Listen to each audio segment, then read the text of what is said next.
Hi, I hope you're all doing well as we enter the second quarter of the semester now. I wanted to take some time in this video to discuss the blog guidelines and answer the questions that you all had in the blog Q&A that you submitted for this week. And I've got quite a few questions, so this might be rather lengthy, but I have sorted them into categories. So I want to start with talking about the blog guidelines. So you can find these on Blackboard under Guidelines, and I've opened them for you here. The guidelines are here, and you can also find the rubric as well. So for the guidelines, what I'm looking for in the blog is basically for you all to consider how we see world religions function in the 21st century in the United States. So there's going to be 3 different types of blog posts you'll write, and there will be 8 total blog posts. So the first kind you'll write is about current events, and this is where religion is playing a key role. So I'm going to go over some examples, but you'll have current events. You'll also have misconceptions. These are things that you might hear, like Hindus worship 33,000 gods, or Muslim women are required to wear head coverings, things like that. And these are things that might not be true or might not be true in all instances. So the purpose of this kind of post will be to break down those misconceptions. And then you'll have an evaluation of some kind of medium, which is a book or a movie, where religion plays an integral role. So you'll be making a total of 8 posts to the Blackboard blog for this. 2 of these posts must be about a misconception. 2 must be about an article, podcast, news video, etc. that's a current event, and this has to be created in the last 6 months of when you're writing the post. And the other 2 will be about the book or movie evaluation. Then there's 2 more posts that you can choose from any of the categories that you wish. I'll go through some of the questions here in a bit, but you don't have to do these in any certain order. So if you want to do them in the order I've got them here, you're welcome to. If you'd rather start with an evaluation and then jump to 2 misconceptions and then 1 of these and so on, you can do any order you want.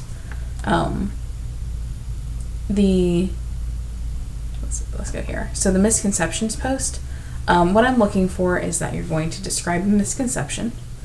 And I ask that you do this just in a sentence saying, like for example, all Muslim women must wear hijab, burqa, niqab, something along those lines, because men force them to, right? So this is a misconception. And then what you'll do in the rest of the post is explain, based on what we've discussed in class and or your own research. And if you're not using what we've used in class, make sure to use scholarly sources as your research. Explain why it's a misconception. So you'll go into detail for using this example, saying here's the misconception, and here's why it exists, the harm that it does, how we break it down, and why this is actually a misconception and not the truth.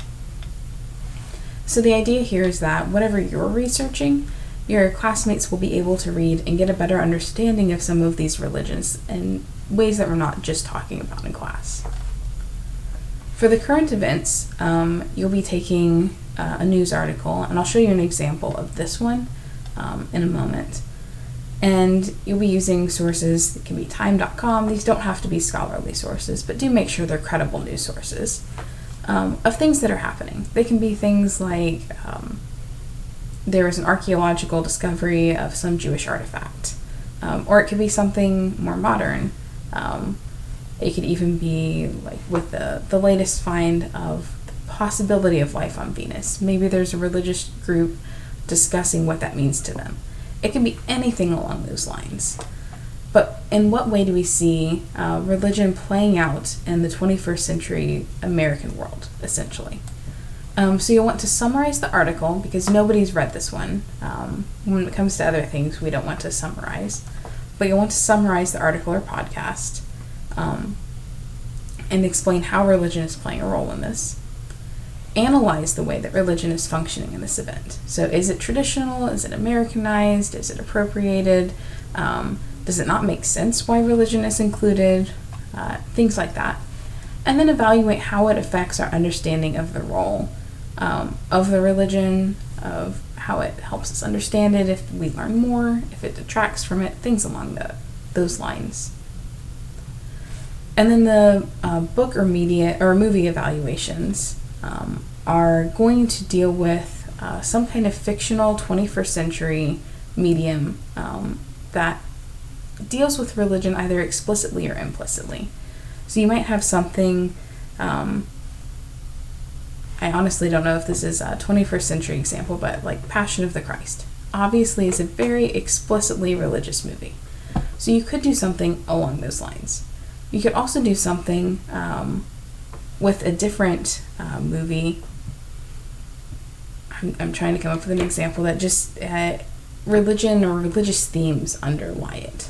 So the Golden Compass book or movie, for example, you have some themes, not necessarily of religion, but sometimes of being anti-religious, that underlie that, and you can evaluate that. So it doesn't have to be overtly religious. But I want you all to think through how religion is impacting that medium. So does it affect the story, the characters, the setting, etc.? These could be things, I think Supernatural television show is always a good example. And you're welcome, I have book or movie here, but you're welcome to do a television series or maybe choose a few episodes if you'd like.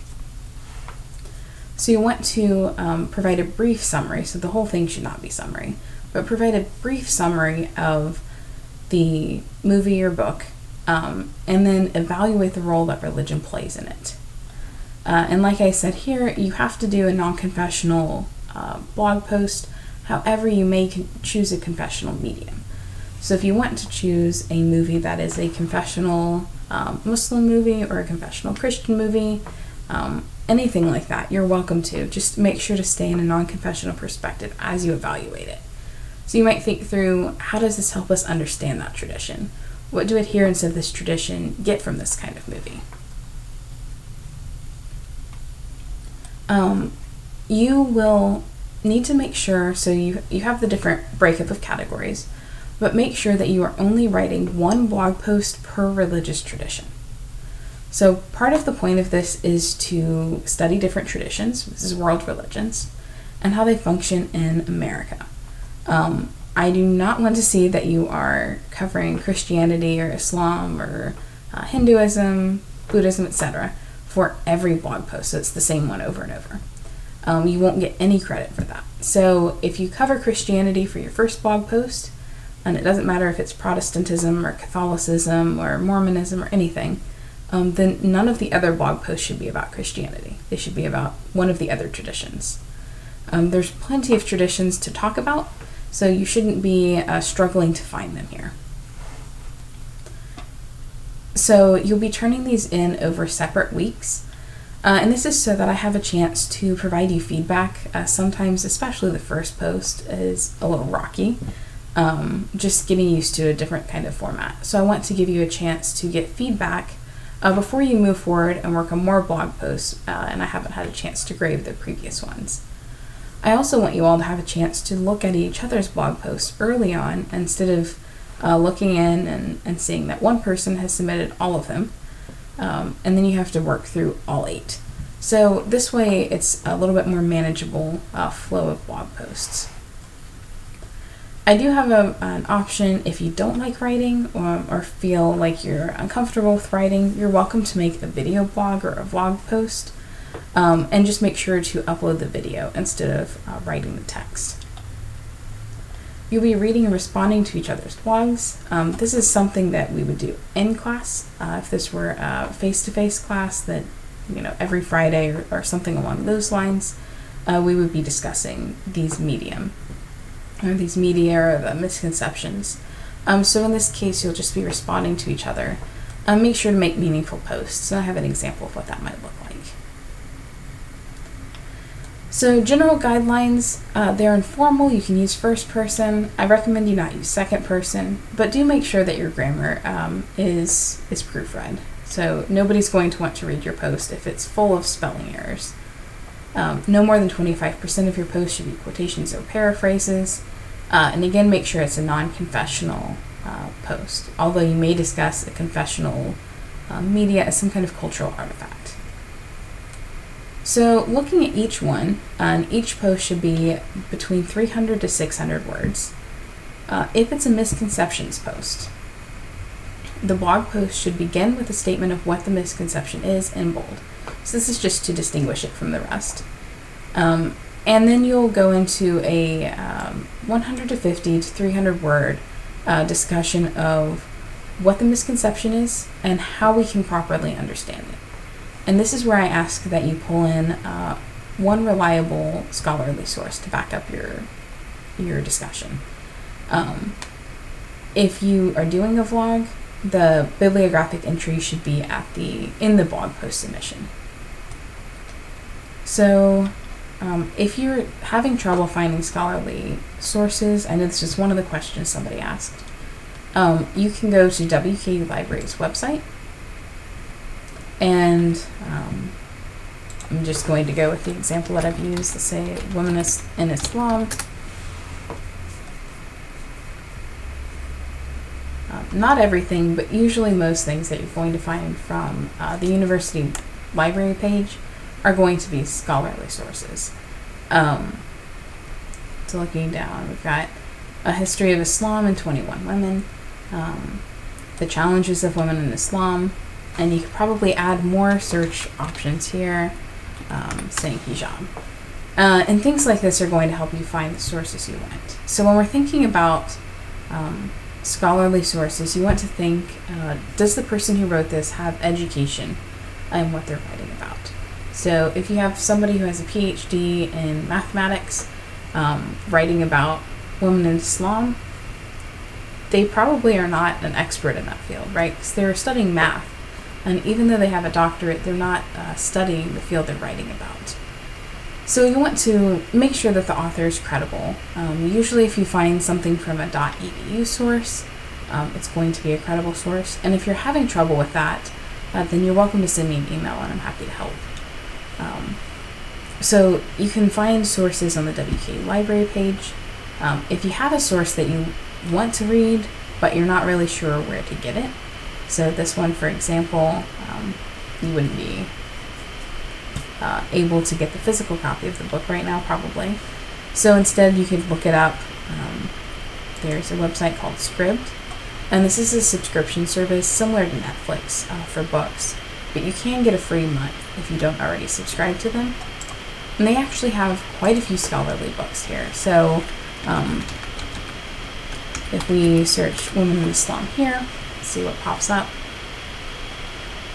You can find books. So we've got that A History of Islam and 21 Women. So if you wanted that book, you can read it here as an ebook instead of having to go find a physical copy. They often have documents of some of the books that are more difficult to find that you can download as well.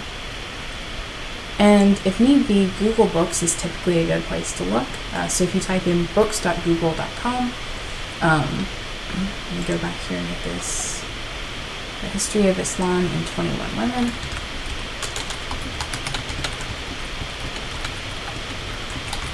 You can search for the book, and often they have a preview of them. So you can see this little flattening. This is a preview of the book.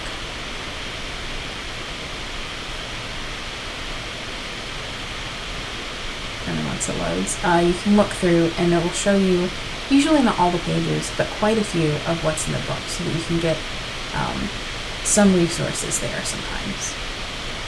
And then you can scroll a little bit or go to different pages. So this is about Khadijah, the first believer, and you can look through for things like this. So that's what you'll be doing for the misconceptions post. And I would recommend making these two separate paragraphs. So your first paragraph of 150 to 300 words is addressing the misconception and explaining it.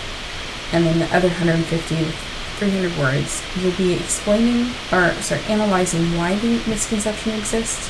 So why do you think that people came up with this idea that all women must wear head coverings in Islam because men tell them to. Where did this idea come about, if it is a misconception? And think through, why is this a harmful misconception? Why would it be helpful for people in the United States to understand that this isn't always the case, or is never the case, maybe? When you get to the current events, you'll begin with the bibliographic entry of the article, video, or other media, and the date or approximate date of the event. So make sure that this is within the last 6 months of when you write the blog post. So when you do the bibliographic entry, I've got an example here. You'll simply, whatever MLA, Chicago, or APA, whatever style you wish, just cite it in that way. So I think this person put Associated Press as the author here, which isn't necessarily correct. But they've got a bibliographic entry here. This is so that as soon as your current event post begins, people know where you got the source from. And after this, you'll go into a 50 to 150 word brief summary. So this is pretty short, just explaining what the article or podcast was about and how religion plays a role in this. Then you'll talk about, in about 100 to 200 words, how the blog post should analyze, or how the blog post in 150 to 200 words, you're going to analyze how the article or current event is analyzing religion. So what ways does religion function in this event? And this is, maybe it's portrayed in a different way from what we traditionally see, or it's Americanized, appropriated, etc. And then at the end of this, you're going to evaluate how the current event affects or changes our understanding of this religion, or religion as a whole, depending on your current event, and its role in America. For the book movie evaluations, you'll be, again, beginning with the bibliographic entry of the book or movie, and make sure that this is fictional and from the 21st century. So we've had 20 years in the 21st century, and I want you all to think about what kind of things have we seen, and the more recent the better. But what kind of things have you seen where religion plays a key role? So we're going to see things in the 20th century happen as well, but those have been discussed a lot more. So think in the 21st century.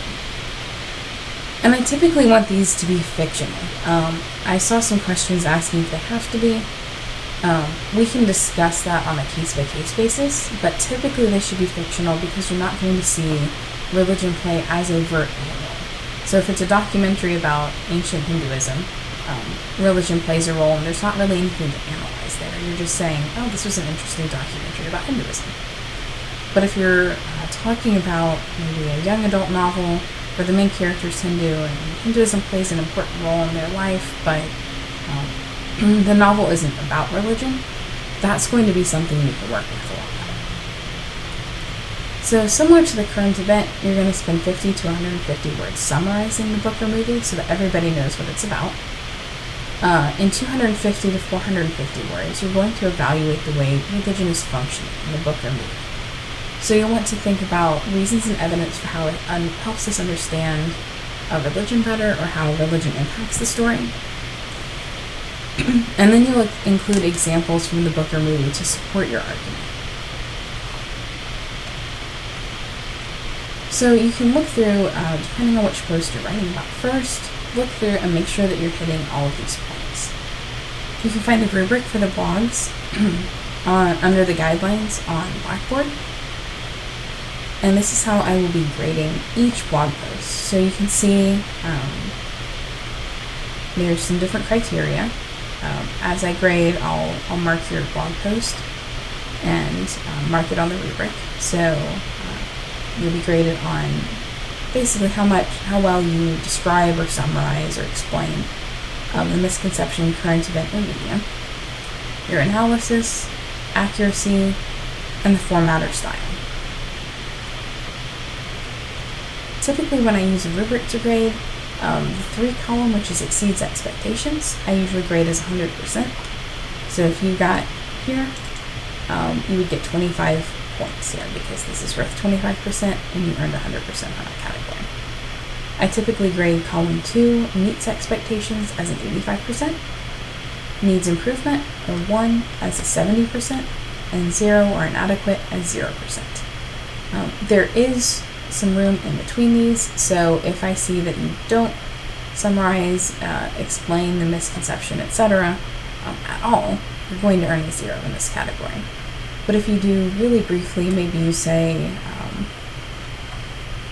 women should wear hijabs, and that's all you have for your misconception, you might earn maybe 50% here. So you don't earn the 70 for needs improvement, but you might earn some points instead of none. I never grade down, so if I say you meet expectations, you'll earn an 85% there instead of 80%. I've put an example up on Blackboard as well, and this is under where the guidelines and rubric for the blogs are. And this is a student's post from a previous semester I took their name off of. And this is a current events one, so it's not the book media evaluation, and it's not the misconceptions, but it's about the current events.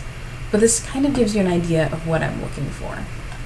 It's informal, it's in first person, it's about an article that the student found on NBC News, and explains what the article's about, how religion was playing a role, and evaluating that role. So you can read it here. I also made this an example blog post on our blog, which I can pull up. So you can go to blog and discussions and find the blog here.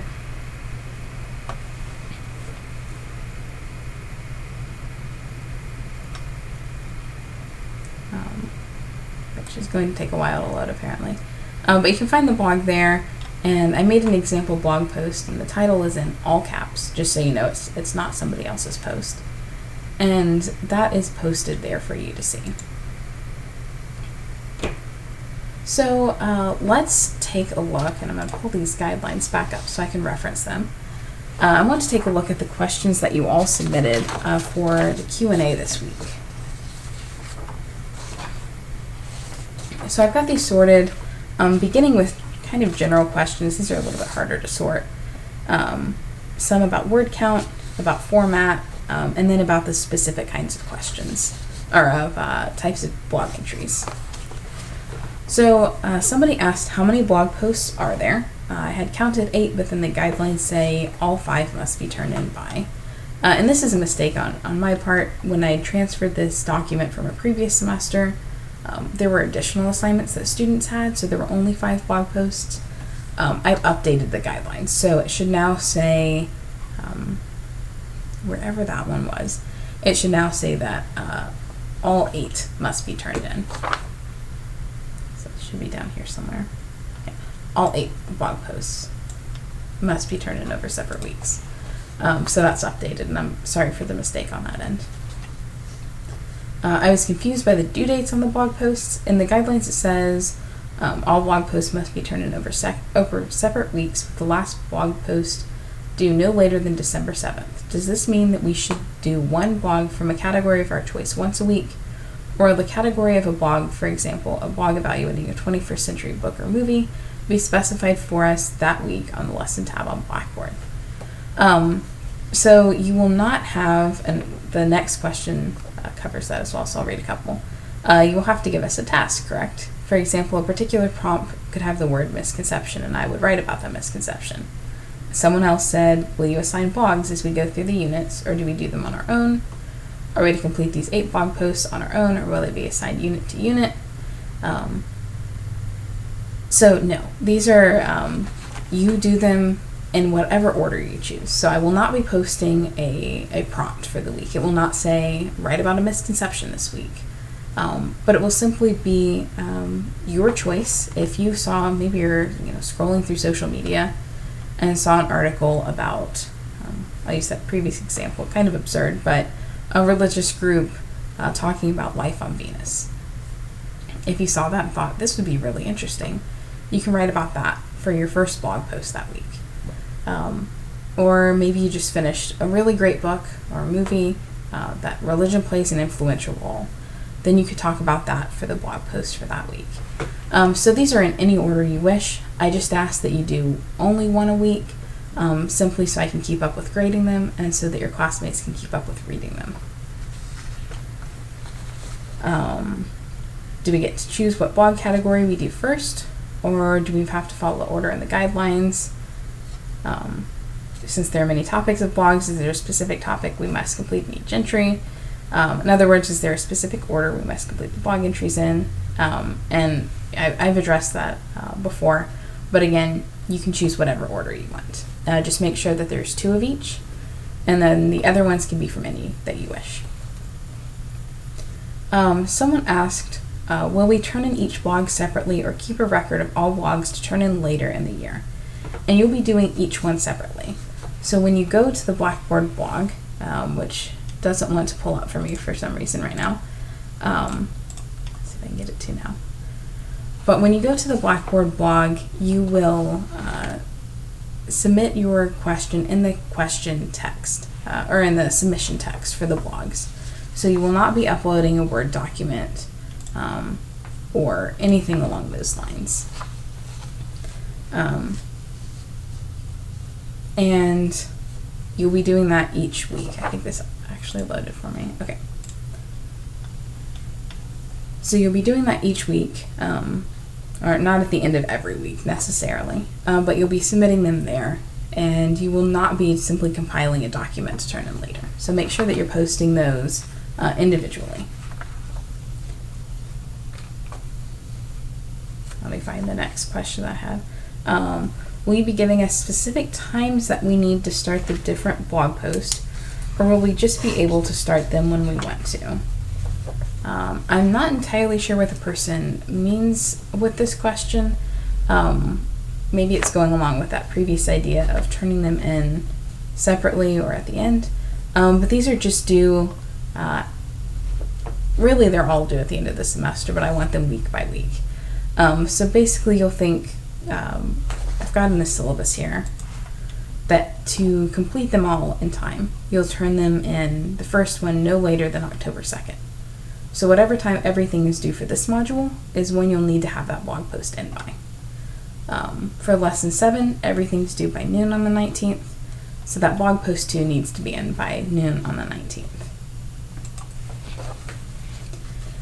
Would the category be specified for the assigned post, or would it be up to us? Again, same question, but you choose the category that you want. There's some more questions that are kind of covering that same topic. Do we get to pick the religion, or do you pick for us?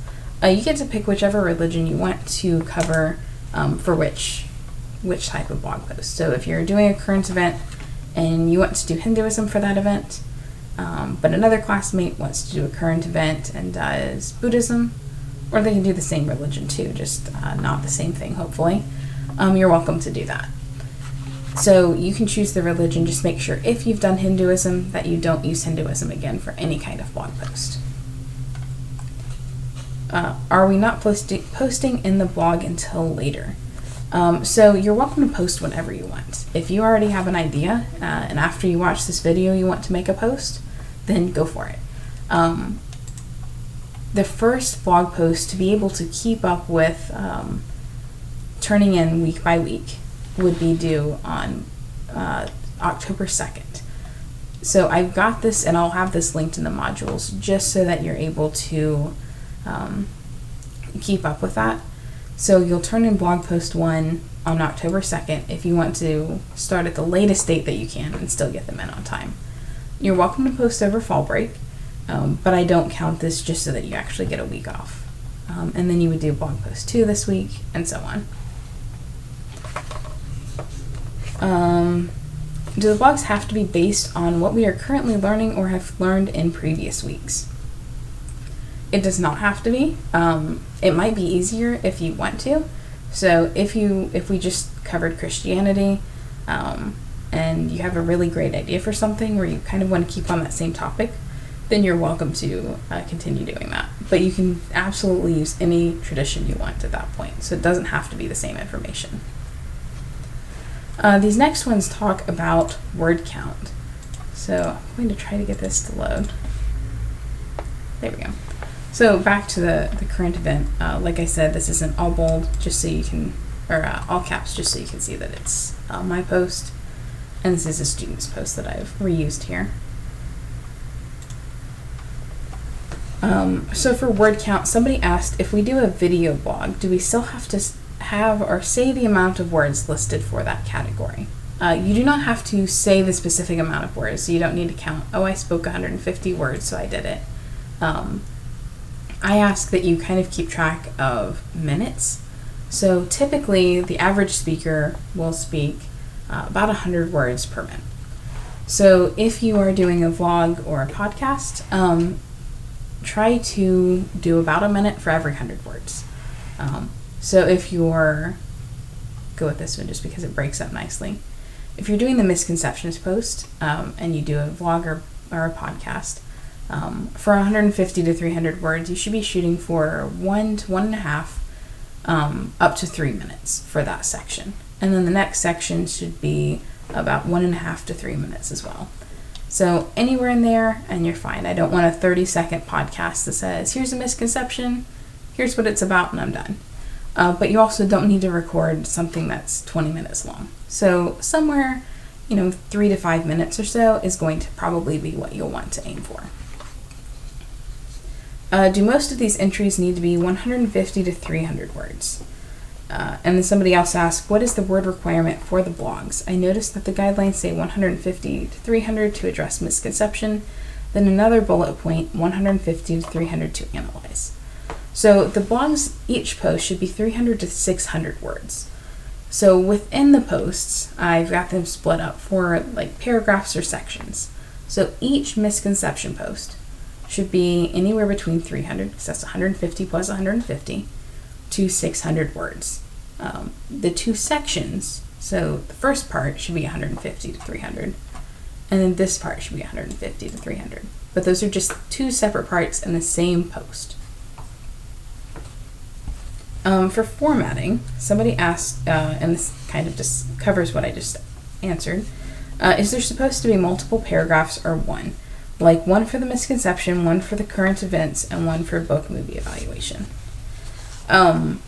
So all your blog posts are not in the same submission text. Hopefully that's been clarified if you had a question about that.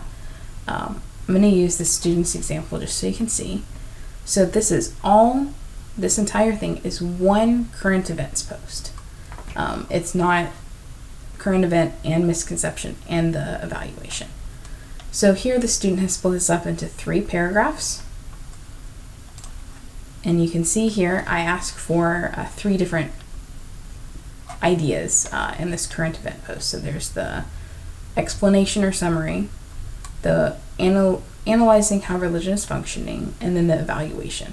So all 3 of these things are split up in 3 different paragraphs in the student's post. But this is one blog post, so you would still need to do 7 other blog posts throughout the semester. Is it best to write the blogs as if we were writing a research paper or response?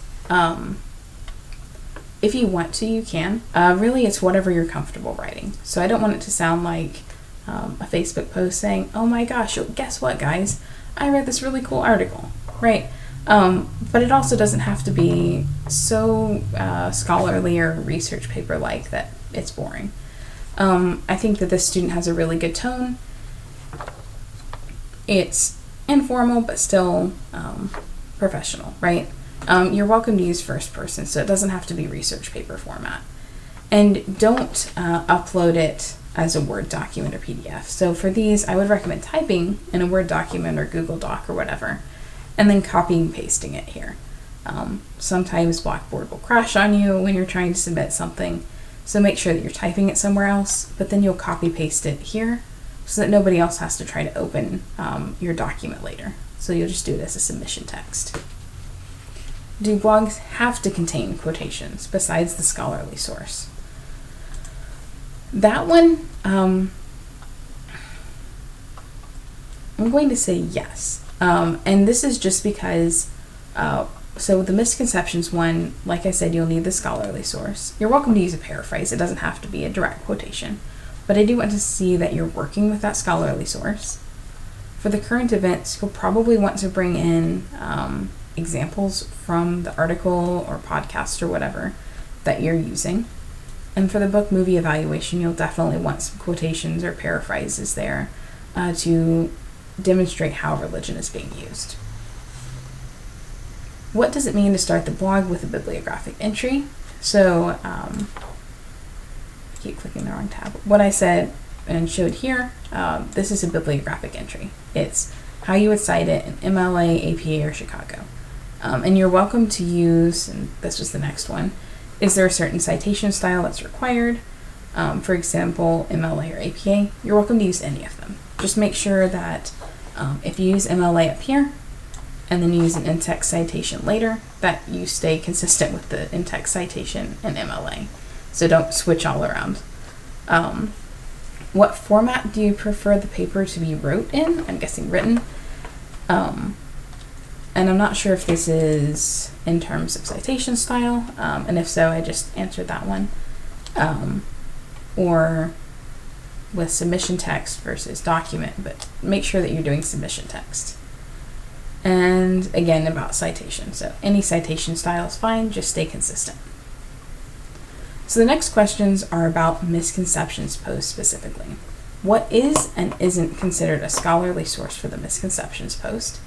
And I think I answered that one, showing you some different places to find things. Usually with the misconceptions post, this is where you'll want to stay away from news sources because often they're not written by scholars in the field. If you're struggling to find any resources for scholarly posts to back up your argument, then feel free to reach out and I'm happy to help with that. Are the explaining of the misconception and the analyzing of the misconception two separate posts? No. So these are all in one post. So in the guidelines, you can see the misconceptions heading, and then all of the subheadings under the bullet points are going to be part of the same post.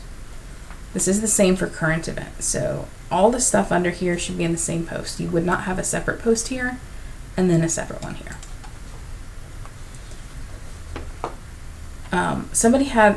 Nobody had a question about current event sources, but I did want to mention that, and I think I cover that here. Maybe, there we go. But news sources are a really great place to look for current events. And I would highly recommend these places to start, but you can definitely find things if you want to go more scientific route, you're welcome to look there. There's a lot of different things that you can find as current events. For book movie evaluations, somebody asked, are we allowed to watch a documentary for the book movie blog posts? My answer here would be generally no. And this is because, like I mentioned earlier, you'll want something that you can actually analyze or evaluate. If a documentary is about religion, it's going to cover that thoroughly. My only exception here would be on a case-by-case basis, and make sure to email me in this case, would be if you are watching a documentary about climate change, for example, where religion isn't playing a key role, but maybe it's mentioned here and there, or there's some kind of connection between the topic of the documentary and religion, but it's not overtly about religion. And in that case, then send me an email and we can discuss whether I think that would be appropriate to do for your blog or not. And somebody else asked the same question, if the book or movie is not fictional, but they feel like it fits well with their topic. Absolutely email me and we can discuss that. For some people, it might work well. It really just depends on what you're choosing. Somebody asked, if we are doing a movie, is there a certain rating we have to follow? For example, it can't be rated PG-13 or R. You can use any movie or book that you want. So if a movie's rated R, as long as your parents are fine with you watching it, that's fine to use for the post. So there's, in a university class, there's not really restrictions on movie ratings or what language can be used here and there. So it's fine with whatever you choose.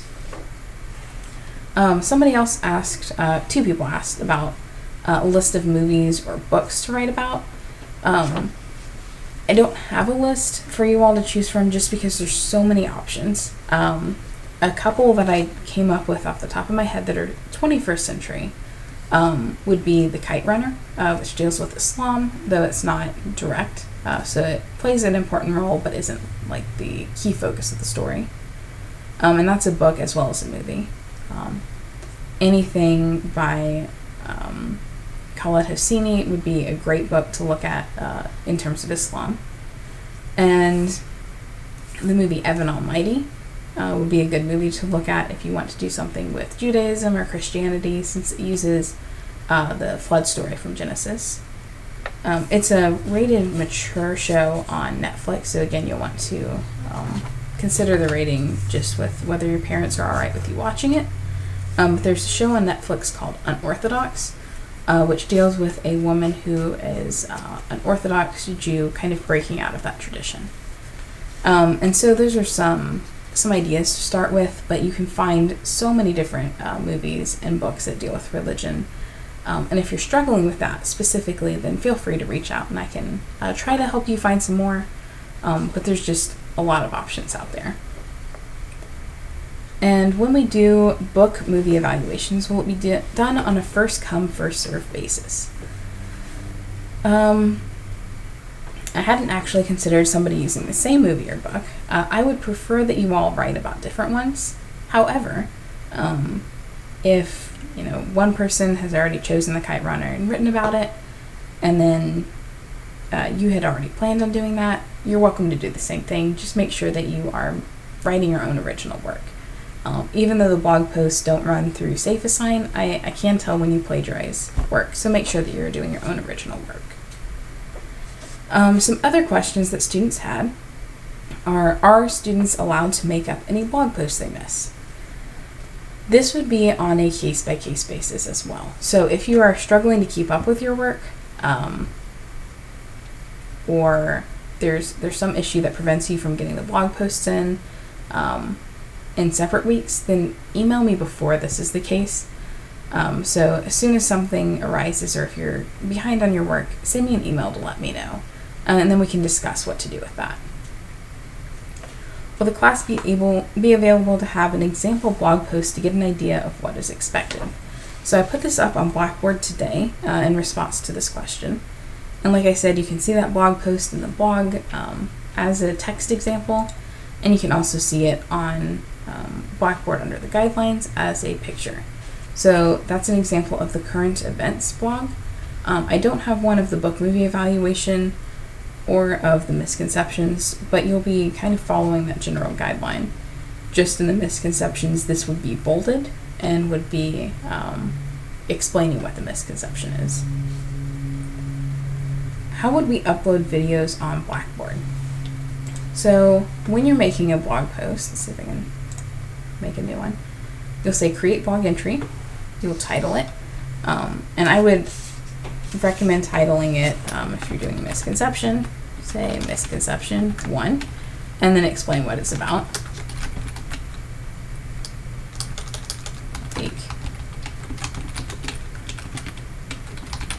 That. So it's a detailed explanation of what the post is going to be about, and it explains to me that this is your first misconception post. There's a couple ways to upload a video. So if you have the video downloaded to your computer, you'll say browse my computer, and then you can upload it that way. You can also embed media here, so you can link the file. This is probably the easiest way, is to upload the video to YouTube. And as soon as the semester's over, you're welcome to take it down. But you can upload the video here and give me that link, and then it'll embed the media so I can watch it and your fellow classmates can watch it.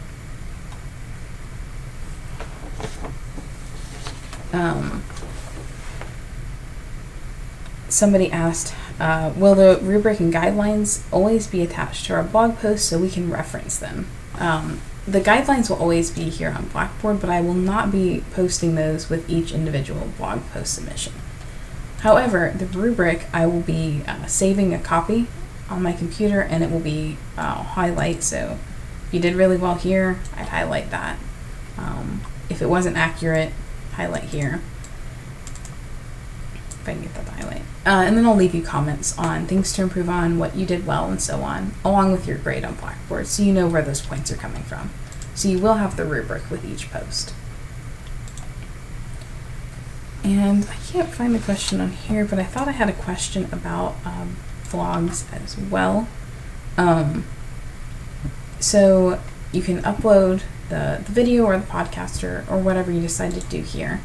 And somebody asked a question about whether they needed to record themselves doing it, or if they could do kind of a voiceover on a PowerPoint. Either way is fine. If you don't feel comfortable with recording yourself, you're welcome to do a voiceover on PowerPoint like I do with the lecture videos each week.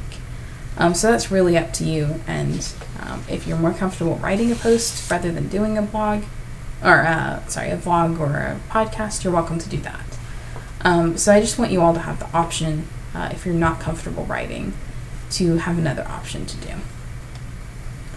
So I hope that this covers how to do the blogs in this class. I know that this can be kind of a learning curve as you get started with this. So if you have any questions that this video did not answer, or any other concerns, then please reach out and let me know.